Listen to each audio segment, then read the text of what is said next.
যোগ যে যম নিয়ম আসন প্ৰাণায়াম প্ৰত্যাহাৰ ধ্যান ধাৰণা সমাধি এয়া হৈছে অষ্টাংগ যোগৰ দ্বাৰা ভগৱন্তক চিন্তা কৰা বৈদিক যুগৰ নিয়ম।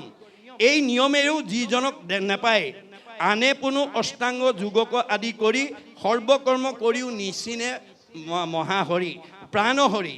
যিজনক অষ্ট যোগেৰে চিন্তা কৰিও দেখা পাব নোৱাৰে এক কৃষ্ণ কথা শ্ৰৱণতে ভক্ত ভৈলা একে কৃষ্ণ কথা শ্ৰৱণতে ভক্ত ভৈলা ধন্য শ্ৰুতদেৱ নাম প্ৰভুক চিন্তিলা। গতিকে সেইজন ভগৱানক অষ্টাংগ যোগৰ দ্বাৰাও যিজনক বিচাৰি নাপায় সেইজনক মানে শ্ৰুতদেৱে শ্ৰৱণৰ দ্বাৰাই কি কৰিলে সাক্ষাৎ কৰিলে। তেতিয়া সেই উদ্ধৱে গৈ যেতিয়া ক'লে যে তোমালোকৰ হৃদয়তে আছে কিন্তু তোমালোকে তাক পাবৰ কাৰণে ভক্তি কৰিব লাগিব। সমস্ত হৃদয়ে আছে ভগৱান সকলো হৃদয়তে আছে কিন্তু আমি ভক্তিৰ মাজেদি তাক উপলব্ধি কৰিব লাগিব। গতিকে শ্ৰৱণ কীৰ্তন নকৰিলে আমি ঈশ্বৰৰ উপলব্ধিটো নহয়। গতিকে আমাৰ এই শ্ৰুতদেৱে একমাত্ৰ কৃষ্ণ কথা শ্ৰৱণৰ দ্বাৰাই তেওঁক সাক্ষাৎ কৰিছে। এই শ্ৰুতদেৱ নামান্বয় আছে। শ্ৰুত মানে শুনা, দেৱ মানে কৃষ্ণ দেৱতাৰ কথা শুনে। আমাৰ দিনত এটা বিষয় আছিলে শ্ৰুতলিপি। শ্ৰুত মানে শুনা, লিপি মানে লিখা। শুনি পেলাই লিখা কাৰণে সেই বিষয়টোৰ নাম শ্ৰুতলিপি। আজিকালি সেইটো নাই। গতিকে এতিয়া এই শ্ৰুতদেৱৰ নামান্বয় হৈছে তেওঁ কৃষ্ণ দেৱতাৰ কথা সদায় শুনে। ধন্য শ্ৰুতদেৱ নামৰ প্ৰভুক চিন্তিলা। তোমাক ধন্যবাদ দিছোঁ। শ্ৰৱণ কীৰ্তন আদি নৱদা ভকতি মহাযত্নে কৃষ্ণক কৰন্ত প্ৰতিনিধি। মনত ৰাখিব কথাটো। আমাৰ ঈশ্বৰক ভজিবৰ কাৰণে 9 প্ৰকাৰ ভক্তি পথ দিছে। এইটো শ্ৰুতদেৱে মহাযত্নৰে সৈতে আচৰণ কৰে। গতিকে আপুনি এই বাক্যটো শুনি বা পঢ়ি তাতে সীমাবদ্ধ কৰিলে নহ'ব। আমিও তেনেকৈ 9বিধ ভক্তিৰ যিকোনো এবিধ ভক্তি আমি আচৰণ কৰিবলৈ শিকিব লাগিব। আপুনি 9টা ৰুমৰ পকা ঘৰ এটা বনাইছে, প্ৰতিটো ৰুমতে লাইন কানেকশ্যন দি বাল্ব ফিট কৰি থৈছে। আপুনি বাল্ব ফিট কৰি থ'লে বুলিয়েই লাইন কানেকশ্যন দি থ'লে বুলিয়েই সূৰ্য অস্ত যোৱাৰ লগে লগে আপোনাৰ ৰুমকেইটা নিজে নিজে পোহৰ হৈ নাযায়। কেতিয়া পোহৰ হ'ব? যেতিয়া সেই ৰুমৰ মানে লাইনৰ ছুইচটো যেতিয়া অন কৰি দিব তেতিয়াহে আপোনাৰ ৰুমটো পোহৰ হ'ব। তেনেকৈ আমাৰ এইখন ঘৰত 9টা বাল্ব লগাই থৈছে। শ্ৰৱণ কীৰ্তন অৰ্চন বন্দন দাস্য সখিত্ব পদসেৱন আত্মনিবেদন স্মৰণ। এই 9বিধ ভক্তিৰ যিকোনো এবিধ হ'লেও আপুনি যিকোনো প্ৰকাৰে যদি আচৰণ কৰে অৰ্থাৎ তাৰ এটা ছুইচ যদি অন কৰি ৰাখে তেতিয়া আপোনাৰ ঘৰটো পোহৰ হৈ থাকিব। যদি আপুনি এটা ছুইচো অন নকৰে অৰ্থাৎ 9বিধ ভক্তিৰ যদি এবিধ ভকতিও আপুনি আচৰণ নকৰে তেতিয়াহ'লে আমাৰ এই গৃহ ঘৰখন আমি পোহৰত ৰাখিব নোৱাৰিম। দুখ বেদনা আৰু বিভিন্ন অশান্তিত আমি জীৱন পাৰ কৰিব লাগিব। সেইকাৰণে শ্ৰুতদেৱে কি কৈছে? মহাযত্নৰে প্ৰতিদিনে কৰে বুলি কৈছে। মহাযত্নে বিশেষণ লগাইছে কৃষ্ণৰ কৰন্ত প্ৰতিনিধি। গতিকে আমি এনেকুৱা কিছুমান চাকৰিৰ তাৰণা আছে, কৰ্মৰ তাৰণা আছে যে আপুনি গুৰুগৃহত সোমাই বহুত সময় শৰণ ভজনৰ বাক্য মানে অনুশীলন কৰাৰ সময় নাই। তেতিয়া আপুনি ধূপ এডাল জ্বলাই কেৱল মাত্ৰ কৃষ্ণ বুলি কৈ যাওক, তেতিয়াও ভগৱন্ত সন্তুষ্ট হ'ব। কাৰণ ভগৱন্ত আপোনাৰ হৃদয়তে আছে। আপুনি সময় থাকি কৰা নাই নে সময়ৰ তাৰণাত পৰি তেওঁৰ নাম বা দীঘলীয়া সময় লোৱা নাই সেইটো জানিব। কিন্তু সময় থাকিও যদি নলয় তেতিয়া আমাক গুৰুজনে কৈছে 3 বাৰ নৰতনু দেন্তৰংগ কৰি তৰিব লোকত মুখে হৰি নাম স্মৰি। ভগৱানে কৃপা কৰি আমাক 3 বাৰকৈ নৰদেহা দিয়ে যেনে তেনে ঈশ্বৰৰ নামটো লৈ উদ্ধাৰ হওক। কিন্তু গুৰুজনে কৈছে এইটোৱেই তোমালোকৰ 3 নম্বৰ বাৰ বুলি ভাবি হেন জানি ভকতিত তেজিও আলাস আৰু কি মনুষ্য হুইবা এৰা ইটো আহ। আকৌ মানুহৰ জন্ম পাই ভক্তি কৰি উদ্ধাৰম বুলি ভাবি নাথাকিবা। এইটোৱে শেষবাৰ বুলি ভাবি ভকতিত হেন জানি ভকতিত তেজিও আলাস আৰু কি মনুষ্য হুইবা এৰা ইটো আহ। আকৌ মানুহ জন্ম পাম বুলি আশা কৰি নাথাকিব। গতিকে আমাৰ এইটোৱে শেষবাৰ বুলি ভাবি আমি যাতে 9বিধ ভক্তিৰ এবিধ হ'লেও যাতে দৈনন্দিন আমি আচৰণ কৰিব পাৰোঁ তাৰ প্ৰতি নিজেও গুৰুত্ব দিব লাগিব আৰু পৰিয়ালবৰ্গকো সেই আদৰ্শৰে অনুপ্ৰাণিত কৰিব লাগিব। গতিকে সৰুবিলাকে সদায় আমাৰ ডাঙৰবিলাকক অনুকৰণ কৰি থাকে। এইটো শিক্ষানীতি মানে মনস্তাত্ত্বিক পণ্ডিত দাৰ্শনিক পণ্ডিতৰ অভিমত। আমাৰ অনুজবিলাকে সদায় অগ্ৰজবিলাকক অনুকৰণ কৰি থাকে। আমাৰ ভাগৱতেও কৈছে জ্যেষ্ঠজনে কৰে যদি গৰিহিত কৰ্ম অন্যে ভাবে তাকো সেহি মহাধৰ্ম। আমাৰ সৰুবিলাকে সদায় ডাঙৰবিলাকক অনুকৰণ কৰি থাকে। গতিকে আমি ডাঙৰবিলাকে ধৰ্ম কেনেকৈ আচৰণ কৰিব লাগিব, আমাৰ গুৰুজনাই দৰ্শন দিছে যে আমি ৰাতিপুৱা শুই উঠিয়ে প্ৰথমতে গা পা ধুই গুৰু সেৱা কৰি আমি প্ৰথম বিষ্ণু যজ্ঞ কৰি মনটো শুদ্ধ কৰি ল'ব লাগিব। আমি প্ৰথমতে বিষ্ণু যজ্ঞ কৰিব লাগে, তাৰপিছতে ভূত যজ্ঞ কৰিব লাগে। বিষ্ণু যজ্ঞ মানে ঈশ্বৰ সেৱাটো আমি কৰিব লাগে, কাৰণ ঈশ্বৰ সেৱা কৰিব পৰা শক্তি মানুহৰ বাদে আনৰ নাই। গতিকে মানুহৰ জন্ম পাই যদি ঈশ্বৰ সেৱা নকৰাকৈ আপুনি যদি ভূত যজ্ঞ কৰে, অৰ্থাৎ পঞ্চভূতৰ দেহ ৰাখিবৰ কাৰণে যদি আপুনি খোৱা বোৱা কৰে, তেতিয়াহ'লে আপুনি দেহটো কেতিয়াও সুস্থ কৰি ৰাখিব নোৱাৰিব, কাৰণ আপুনি মনৰ অধীন হৈ গৈছে। গতিকে মনৰ যেতিয়া দাস হৈ যাব তেতিয়া আপুনি শৰীৰটো সুস্থ কৰিব নোৱাৰিব। আমাৰ ভাগৱতে কৈছে মনে পাপ কৰে যায় লাগয় জীৱত, সিকাৰণে জীৱে দুখ ভুঞ্জে সংসাৰত। আজি আমি মনটো সদাচাৰ কৰিব নোৱাৰাৰ কাৰণে দুৰাচাৰ মনৰ কবলত পৰি আমি নাখাবলগীয়া বস্তু খাইছোঁ, নকৰিবলগীয়া কাম কৰিছোঁ, নাযাবলগীয়ালৈ গৈছোঁ, যাৰ কাৰণে আমাৰ এই শৰীৰটোৱে আমাৰ বিকাৰ ভোগ কৰিব লগা হৈছে। পাপটো কৰে মনে পাপ কৰে যায় লাগয় জীৱত, সিকাৰণে জীৱে দুখ ভুঞ্জে সংসাৰত। আমাৰ শৰীৰটোৱে তাৰ বিকাৰ ভুগিব লাগে। কিমান? 84 নৰক। নৰক মানে দুখ যন্ত্ৰণা। আমাৰ দাৰ্শনিক পণ্ডিতে এটা সমীক্ষা দিছে, আপোনালোকে কথাটো প্ৰমাণ কৰি চাব। আমাৰ প্ৰত্যেকৰ নিজৰ নিজৰ শৰীৰটো নিজৰ হাতেৰে জুখিলে 3.5 হাত হয়। এহাতত 24 আঙুলকৈ থাকে, 3 হাতত 72 আঙুল, এবেগেটত 12 আঙুল, 72 12 84 আঙুল। এই 84 আঙুল দেহতে 84 নৰক, নখচন্দ্ৰৰ পৰা কেশলৈকে, নখ চুকুৰা হৈ নখ মৰাৰ পৰা ধৰি চুলি সৰা উকনি উফি হোৱালৈকে। বাকী চোৱাত অৰ্শ, গুল্ম, পিত্ৰ, কেঁচুমৰীয়া, মূৰৰ বিষ, পেটৰ বিষ, দাঁতৰ বিষ, কঁকাল বিষ, কাৰ কি আছে আৰু। আপোনালোকৰ শৰীৰত যদি কিবা বেমাৰে যদি অৱস্থান কৰিছে তাৰ কাৰণে মন দায়ী। মন দায়ী। আমি মনক সদাচাৰ কৰিব নোৱাৰাৰ কাৰণে মনৰ কবলত পৰি আমি অনাচাৰ বেবিচাৰ কৰাৰ কাৰণে আমি 100 বছৰ ভোগ নকৰাকৈ শৰীৰটো সুস্থ নৰখাকৈ আমি জীৱনটো অতিবাহিত কৰিব লগা হৈছে। সেইকাৰণে প্ৰথম বিষ্ণু যজ্ঞ, তাৰপিছত ভূত যজ্ঞ। আমি গা পা ধুই গুৰু সেৱা নকৰালৈকে, ঈশ্বৰৰ প্ৰাৰ্থনা এটা নকৰালৈকে যাতে আমি এই পঞ্চভূতৰ দেহ ৰাখিবৰ কাৰণে যাতে খোৱা বোৱা কৰিব লগা নহয়। আজি ভাগৱতৰ এই দৰ্শন নজনাৰ কাৰণে বহুত কোৱালিফাইড মানুহ, বহুত জনা মানুহে শুই উঠিয়ে মুখখন ধুয়ে ভূত যজ্ঞত লাগি যায়। কাৰোবাক একাপ লাল চাহ লাগে, কাৰোবাক তামোল এখন লাগে, কাৰোবাক চাদা এপালি লাগে, কাৰোবাক শুকান ৰুটি এটা খাব লাগে, ইত্যাদি ইত্যাদি। যদি আপোনালোকে এই অভ্যাসত আছে আজিৰ পৰা এৰিব, কাৰণ মনৰ তাৰণাত পৰিলে মনে ক'ত লৈ যাব আমাৰ জীৱক। ধায়তু বিষয়ান পুঞ্চ সংগস্তেষু প্ৰজায়তে, সংগাত সংজায়তে কাম, কামাত ক্ৰোধ বিজায়তে, ক্ৰোধাত ভৱতি সন্মোহ, সন্মোহাত স্মৃতি বিভ্ৰম, স্মৃতি ভঞ্চাত বুদ্ধিনাশং, বুদ্ধিনাশাত প্ৰণশ্যতি। আপুনি মনৰ বলি হৈ গৈ পেলাই বাসনাৰ প্ৰতি যেতিয়া আগবাঢ়ি যাব, বাসনাত বাধা পৰিলে খং উঠিব, খং উঠিলে মোহগ্ৰস্ত হ'ব, মোহগ্ৰস্ত হ'লে স্মৃতি নষ্ট হ'ব, স্মৃতি নষ্ট হ'লে বুদ্ধি নষ্ট হ'ব, বুদ্ধি নষ্ট হ'লে আপুনি পথ বাচিব নোৱাৰি 84 নৰকত যাব লাগিব। আজি বেদৰ এই দৰ্শনটো নজনাৰ কাৰণে, মনৰ বাসনাৰ বলি হোৱাৰ কাৰণে আজি মানুহ বহুত বিপদগ্ৰস্ত হৈছে। আপোনালোকে বৰ্তমান অৱস্থাত দেখিছে কোন কেনেকৈ বিপদগ্ৰস্ত হৈছে। আমাৰ গুৰুজনে কৈছে যত দিব্য ঘৰ বাৰী বস্ত্ৰ অলংকাৰ, সবেও নুপুৰে মন এক লোভিয়াৰ। আপোনাৰ লগত নিব নোৱাৰা ধন টকা পইচা ঐশ্বৰ্য সম্পত্তি যদি মোহত পৰি যায়, তেতিয়াহ'লে আপোনাক কোনো বস্তুৱে জোৰা নমৰা হ'ব। আপোনাৰ মনটো সদায় অসন্তুষ্ট হৈ থাকিব। অসন্তুষ্ট প্ৰাণীৰ নখন্দে মনৰ দুখ, তলুইকৰ লক্ষ্মী পাইলে নাহি তাৰ সুখ। যাৰ মনটো অসন্তোষীয়া হ'ব তাক কোনো সম্পত্তি, কোনো ধৰণৰ বস্তুৱে তাক মনত সন্তুষ্ট দিব পৰা নহ'ব। এতিয়া উপায় কি হ'ব? আমাক গুৰুজনে ভাগৱতত উপায় দিছে। যেহি পাৱে তাতে মহাতুষ্ট হুৱে মন, তেবে সেই বিপ্ৰৰ তেজ বাঢ়ে অনুক্ষণ। আপুনি কৰ্মফলে, পূৰ্বজন্মৰ পুণ্য ফলে আপোনাক এইখন গাঁৱত য'ত অৱস্থান কৰি ৰাখিছে, আপুনি কৰ্ম কৰি যিটো ফল পাইছে, ভক্তিৰ দ্বাৰা তাতেই সন্তুষ্ট থাকি সুখে দুখে মুখে যোনো চাৰে ৰাম নাম।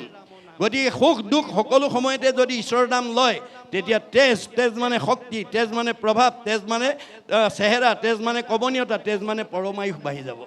আৰু তাকে যদি নহয়, নিজৰ ভৰিত নিজে কুঠাৰ মৰা হ'ব। যাৰ কাৰণে দাৰ্শনিক পণ্ডিতে কৈছে we must concentrate as much as we get from God. ভগৱানে আমাক যি দিছে আমি তাতেই আত্মসন্তুষ্টি থাকিবলৈ শিকিব লাগে। আজি বহুত কোৱালিফাইড মানুহ, বহুত উচ্চ পদস্থ বিষয়ত চাকৰি কৰা মানুহে ভগৱানে দিয়াটোতে আত্মসন্তুষ্টি নহয়, নিজাববীয়াকৈ অন্যায়ভাৱে মানে আনক ঠগ প্ৰবঞ্চনা কৰি বেছি সুখী হ'বলৈ গৈ, বেছি ধনী হ'বলৈ গৈ ৰঙা ঘৰৰ অতিথি হ'ব লগা হৈছে। বহুতে চাকৰিৰ পৰা নিলম্বন হ'ব লগা হৈছে। গতিকে সেইসকল কোৱালিফাইড মানুহ, সেইসকল উচ্চপদস্থ বিষয়ত চাকৰি কৰা মানুহে যদি ভাগৱত শুনে, ভাগৱত পঢ়ে, ভাগৱতৰ দৰ্শন যদি জানে, তেওঁলোক কেতিয়াও বিপদগ্ৰস্ত হ'ব নালাগে। অৰ্থাৎ আমাক মানে পাৰ্থিৱ সম্পদে আপোনাক সুৰক্ষা দিব নোৱাৰে। 10খন গাড়ী, 10টা পকা ঘৰ থাকিব পাৰে, আপোনাৰ শৰীৰটো সুস্থ নাথাকিবও পাৰে, ৰোগমুক্ত নহ'বও পাৰে। সুমংগলেই অমংগল বুলি কৈছে গুৰুজনে, কৈছে সুমংগলেই অমংগল জানা কৃষ্ণ বিনে, অমংগলেই সুমংগল কৃষ্ণৰ কীৰ্তনে। সব থাকিলেও আপুনি অমংগলৰ পৰা ৰেহাই নাপায় যেতিয়ালৈকে কৃষ্ণৰ নাম আমি তাৰ লগত যোগ কৰি ল'ব নোৱাৰিম। ভক্তিক যেতিয়ালৈকে যোগ কৰি ল'ব নোৱাৰিম, তেতিয়ালৈকে পাৰ্থিৱ সম্পদে আমাক শান্তি দিব নোৱাৰে। সেইকাৰণে গুৰুজনে কৈছে আন সবে যত মিছা ভক্তিৰ অভাৱে। আমাৰ প্ৰত্যেকখন গাঁৱতে মহাপুৰুষ শংকৰদেৱে দি যোৱা এই নামঘৰত যদি আমি জন্ম দিয়া ল'ৰা ছোৱালীবিলাকক আজিৰ দৰে পৰিৱেশৰ মাজলৈ আনিব পাৰোঁ, তেওঁ জীৱনশৈলীৰ সকলো ব্যৱস্থা দিছে। আমি এইবিলাক মাত্ৰ বাস্তৱত ৰূপায়ণ কৰিবৰ কাৰণে আমি তেওঁলোকক এই পৰিৱেশ দিব লাগিব। আমাৰ বিশ্ববিখ্যাত মানে নাট্যকাৰ শ্বেক্সপিয়াৰে কৈছে mind can be purified by the music, body can be purified by the exercise, both body and mind can be purified by the dance. যি মানুহে বৰগীত গাব, লোকগীত গাব, কীৰ্তন ঘোষা গীতা গাব, তাৰ মগজ শুদ্ধ হৈ থাকিব। আৰু যিবিলাকে ভকতৰ লগত বহি বাৱৈ হাতত তালি যিটো কৰিয়া কীৰ্তন, মোৰ প্ৰেম ভাৱত যাৰ আকুল ভৈল মন, মাটিত লুটাৰি পৰে যিটো মহাশয়, সত্যে সত্যে গৈলো সখী তাহাঁতে বিক্ৰয়। আপোনালোকে নিশ্চয় ভাগৱত ভ্ৰমণ কৰিছে। সেই ভাগৱত ভ্ৰমণলৈ যিসকলে গায় মানে মূৰ গুণ গায়া যিটো কৰৈ গীত নৃত্য, নাহি তাৰ ভয়সীটো ভৈলা কীৰ্ত কীৰ্ত। আমি যাতে সমূহীয়াভাৱে ঈশ্বৰৰ গুণ নাম গাই গীত নৃত্যৰে যাতে আমি আগবাঢ়ি যাব, তেতিয়াহ'লে আমাৰ জীৱন সাৰ্থক হ'ব। আৰু both body and mind can be purified by the dance. নাচিলে মানে আমাৰ মন শৰীৰ দুয়োটাই সংশোধন হয়। সেইকাৰণে আপোনালোকে নাচিবলৈও যত্ন কৰিব। মানুহৰ আগত লাজ কৰিলে ঘৰত কোনো নথকা অৱস্থাত লাইফ চাইজ আইনাখনৰ ওচৰলৈ গৈ অকণমান কঁকাল ভাঙি ভাঙি নাচিবলৈ শিকিব।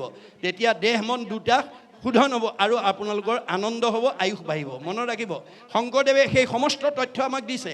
আপোনালোকে নামঘৰটো বনাই থ'লেই নহ'ব, আপোনালোকে জন্ম দিয়া ল'ৰা ছোৱালীবিলাকক মহাপুৰুষ দুজনাৰ 6খন 12খন নাটৰ পৰা এখন নাটক যদি প্ৰশিক্ষণ কৰ্মশালা দি এই নামঘৰত যদি পৰিৱেশন কৰিবলৈ দিয়ে, তেতিয়াহ'লে আপোনালোকে জন্ম দিয়া ল'ৰা ছোৱালীবিলাকৰ জীৱনলৈ কেনেকৈ সৌভাগ্য নামি আহিব। আমাৰ বেদে কৈছে কেশৱ অগ্ৰে গীতং বাদ্যং নৃত্যং য কৰোতি কলৌ নৰ, পদে পদে অশ্বমেধ ফলং প্ৰাপ্নুতি নিত্যৈছ। আমাৰ যদি নামঘৰত আহি নিৰ্গুণ কৃষ্ণৰ গুণলীলা গীত বাদ্য নৃত্য পৰিৱেশনৰ দ্বাৰা যদি পৰিৱেশন কৰে, তেতিয়াহ'লে সেই শিল্পীসকলৰ প্ৰতিটো খোজৰ মূল্য হ'ব এটা এটা অশ্বমেধ যজ্ঞৰ সমান পুণ্য। আৰু যিসকল দৰ্শকে আহি চাবহি শুনিবহি, গীতং বাদ্যং নৃত্যং হৰি কথা শুনে স্বপুণ্যাত্মা তলৈকৰ ওপৰে সংস্থিতা। আজি ভাগৱত শুনিবলৈ অহা জীৱবিলাকক ভগৱানে ক'ত থ'ব?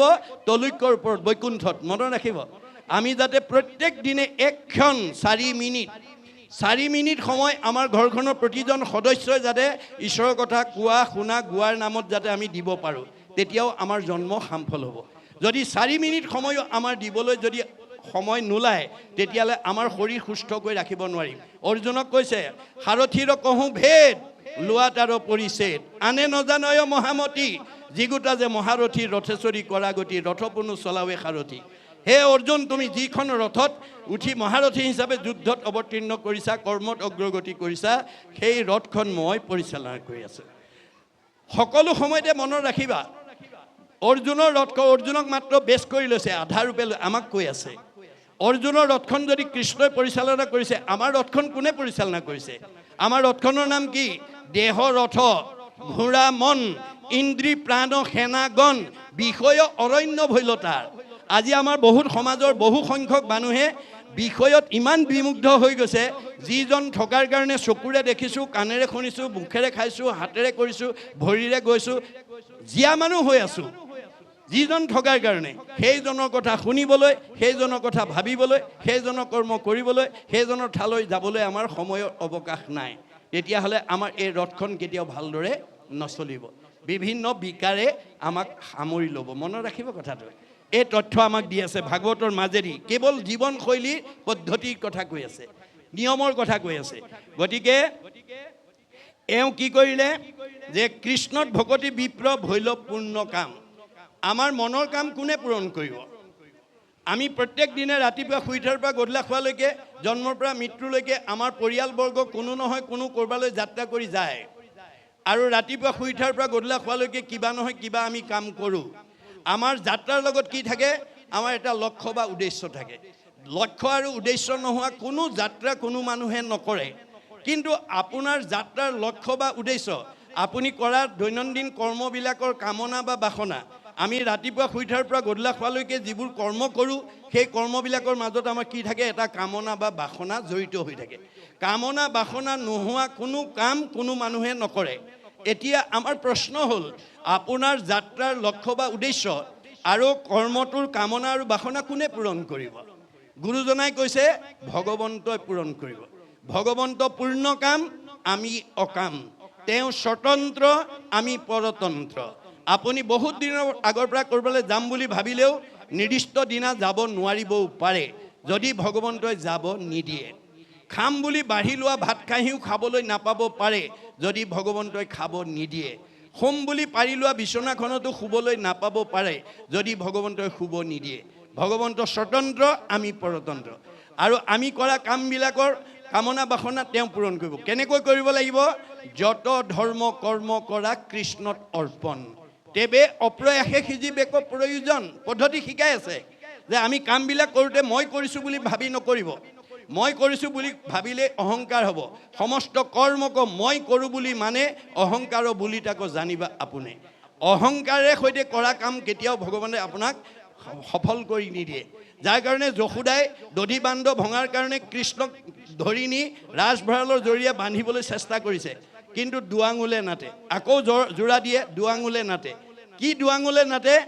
যশোদাই সেই সময়লৈকে, যি সময়লৈকে ভাবি আছিল মই বান্ধিছোঁ, মোৰ পুত্ৰক বান্ধিছোঁ, এই মই মোৰ ভাৱ, অহংকাৰ ভাৱটো লৈ পেলাই যেতিয়ালৈকে বান্ধিব বিচাৰিছিলে, তেতিয়ালৈকে কৃষ্ণই বান্ধ খোৱা নাছিলে।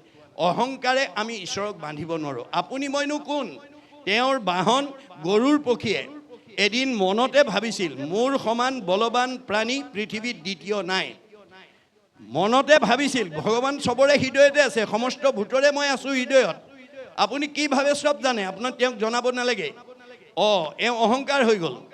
এই অহংকাৰে এওঁক এদিন সমাজৰ পৰা মানে আঁতৰাই লৈ যাব। অহংকাৰী মানুহক কোনেও ভাল নাপায়। আপুনি যি বিষয়তেই অহংকাৰ নকৰক, কিম্বা অহংকাৰী মানুহক কেতিয়াও মানুহে ভাল নাপায়।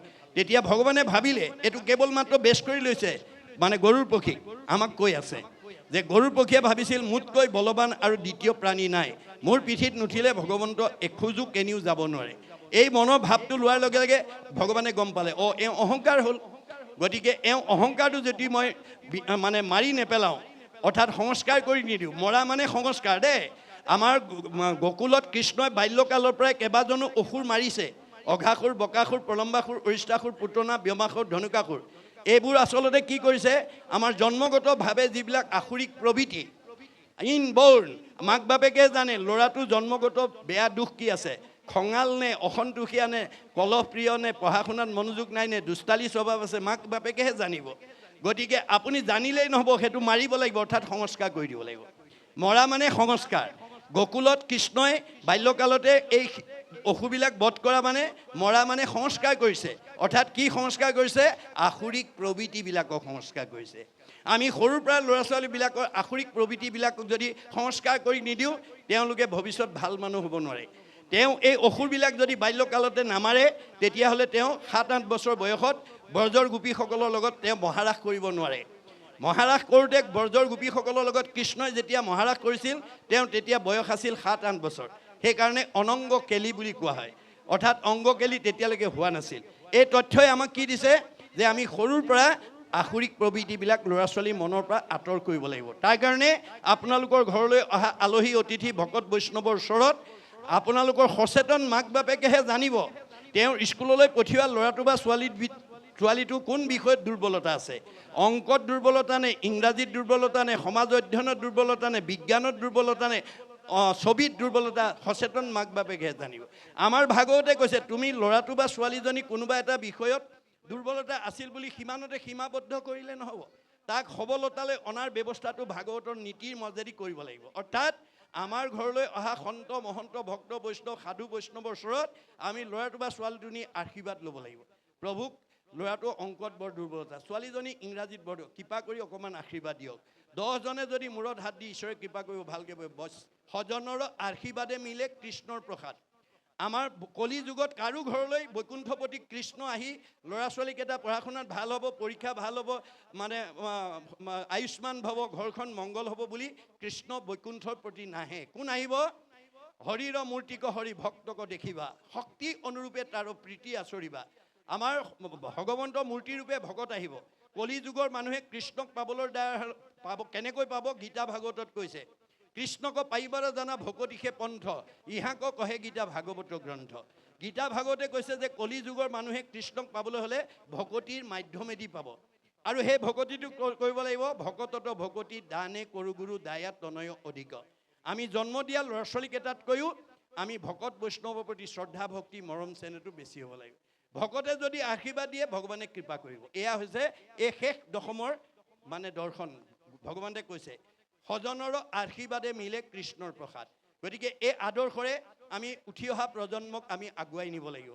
আমাৰ নিয়ম সকলো ভাগৱতত দি থৈছে। পাৰিবাৰিক জীৱন, দাম্পত্য জীৱন, যুগ্ম জীৱন, সাংসাৰিক জীৱন, সামাজিক জীৱনত আমি কেনেধৰণে গৈ থাকিলে আমাৰ কোনো বিকাৰে চুব নোৱাৰে, আমি সদায় আগবাঢ়ি গৈ থাকিব পাৰিম, সেই নিয়ম মাত্ৰ আমাক কৈ আছে।